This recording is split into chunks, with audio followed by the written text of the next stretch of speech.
BPIFrance qui lance un fonds de private equity populaire et la vague ETF. Voilà les deux sujets de ce vendredi pour la partie thématique finance personnelle de Smart Bourse et deux invités avec nous pour en parler. Arnaud Linas à mes côtés en plateau, le responsable de la gestion indicielle et ETF de Lyxor. Bonjour et bienvenue Arnaud. Bonjour Grégoire. Merci d'être là. Et à distance, Stéphane Van Nuffel qui est avec nous en visio depuis Bordeaux, le cofondateur de netinvestissement.fr. Bonjour et bienvenue Stéphane. J'espère que vous nous entendez bien Stéphane. Je voulais commencer avec vous sur l'idée qu'on va peut-être amorcer la démocratisation du private equity en France avec ce produit lancé par BPIFrance. BPIFrance Entreprise 1. Je redonne quelques caractéristiques de ce fonds commun de placement donc, qui est disponible depuis hier, je crois, Stéphane, accessible à partir de 5 000 €, bloqué pendant 5 ans minimum, qui donne accès à un portefeuille de 1500 startups et PME dans lesquelles BPIFrance est investi, qui sont des entreprises majoritairement françaises et non cotées. La rentabilité visée pour cet investissement au-delà de 5 ans est de l'ordre de 5 à 7% en brut. Est-ce que ce type de produit va intéresser ou intéresse peut-être déjà vos clients, Stéphane ?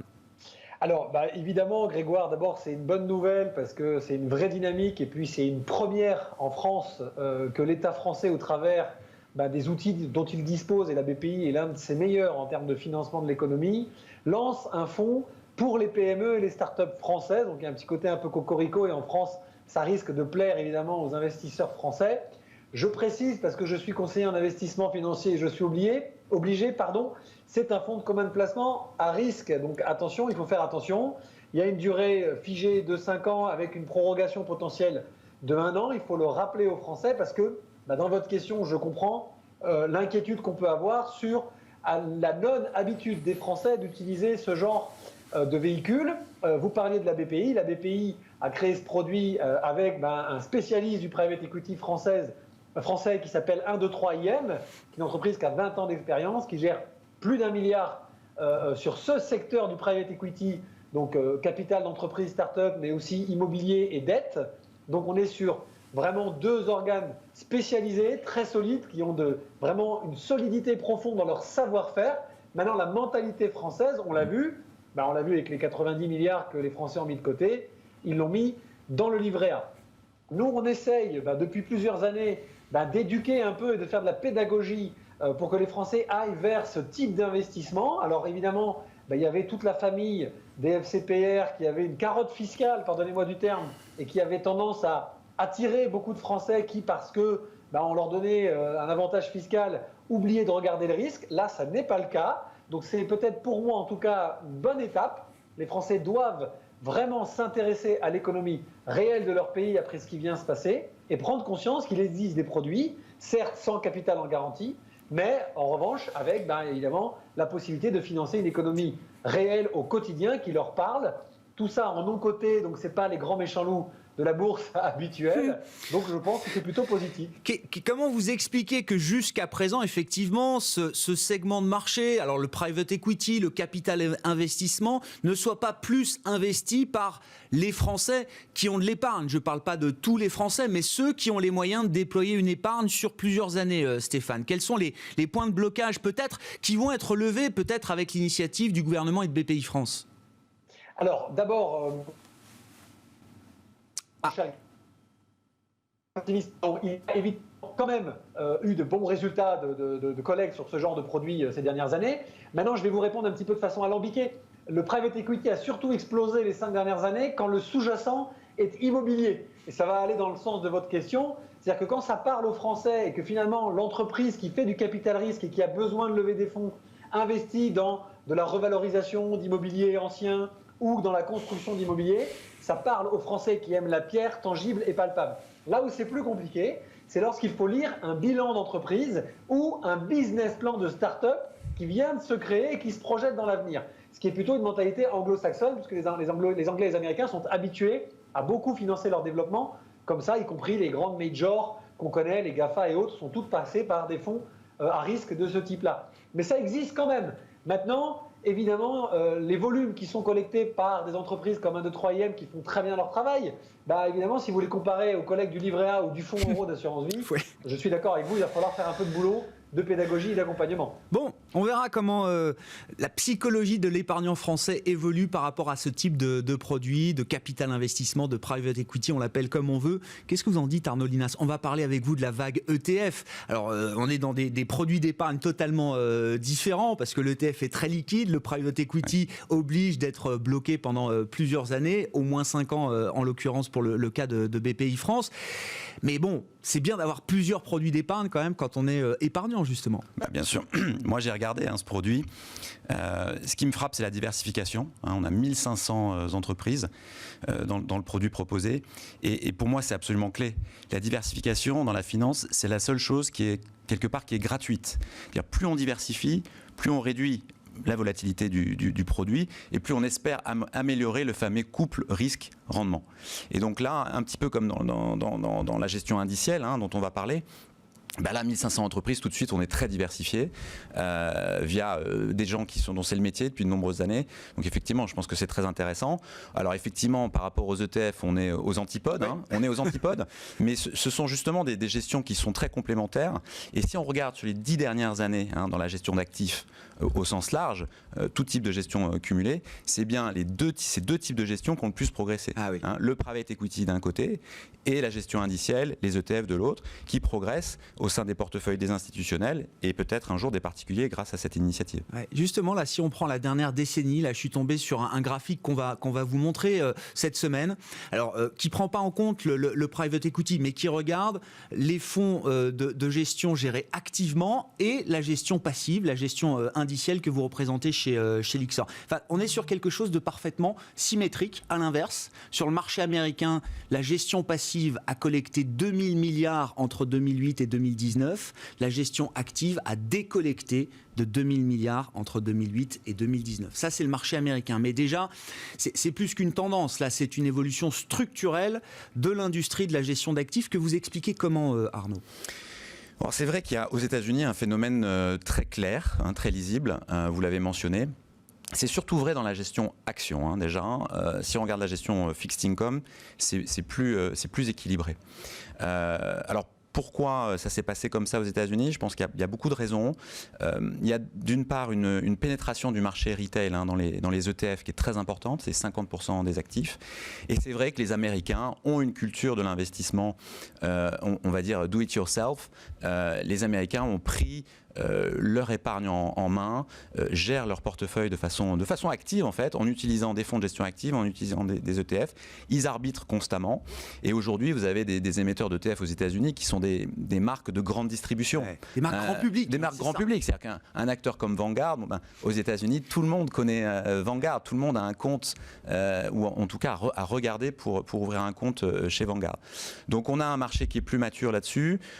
Si on reprend l'historique, les ETF sont apparus il y a 30 ans aux États-Unis. Donc effectivement, pendant les 10 dernières années, ça s'est accéléré. Premier ETF aux États-Unis en 93.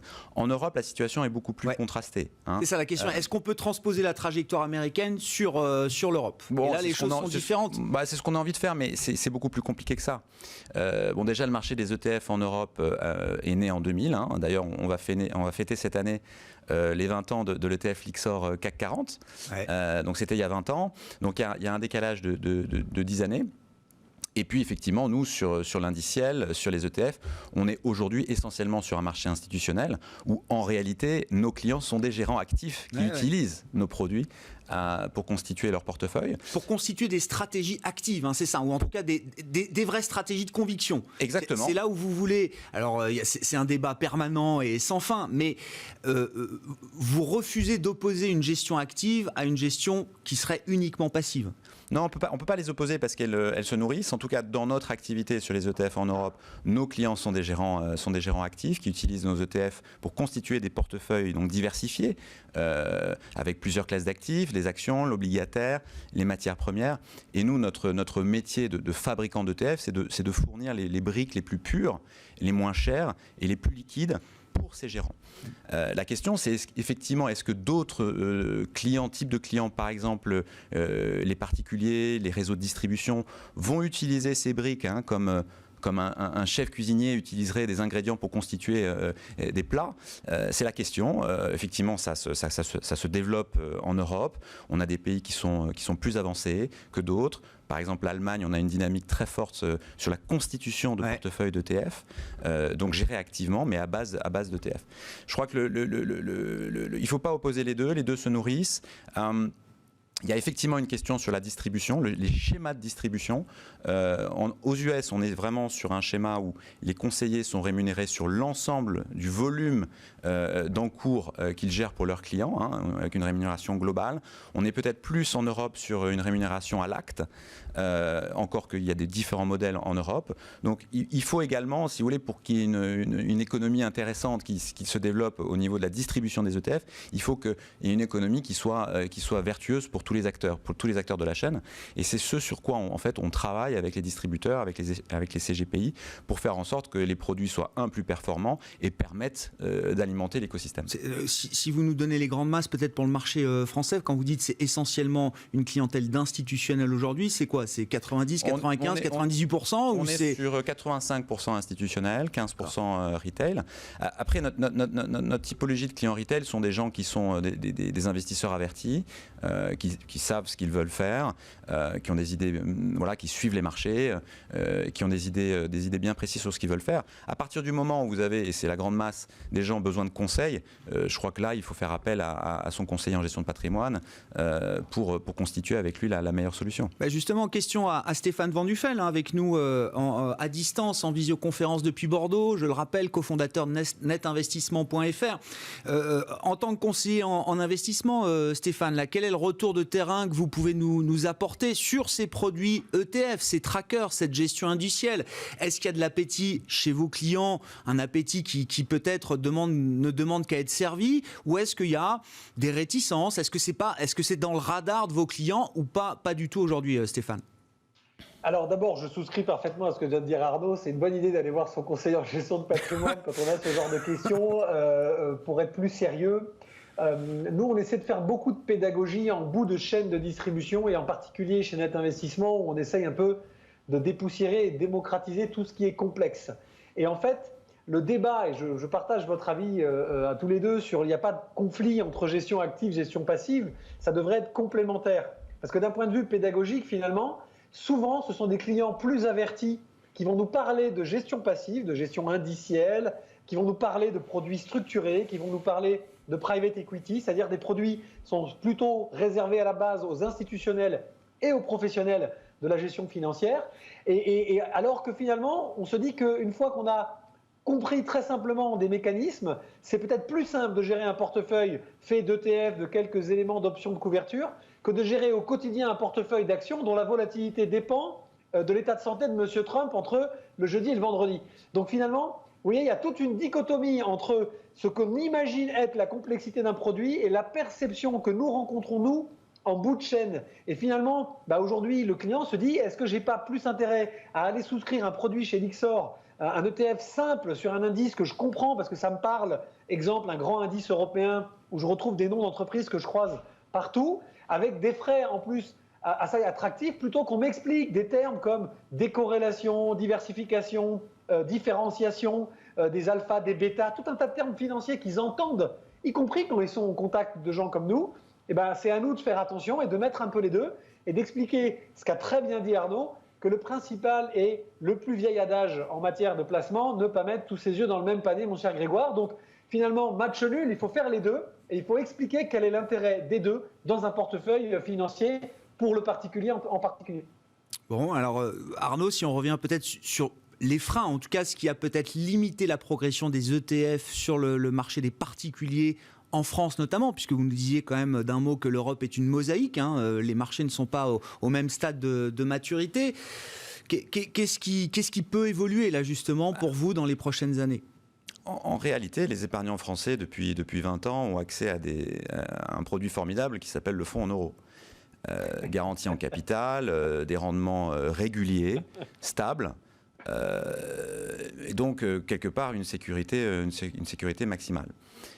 Ce qui est en train de changer, ce qui est en train d'être bouleversé, c'est ce paradigme. C'est-à-dire qu'aujourd'hui, on est sur des taux sur le fonds euro qui vont converger vers zéro.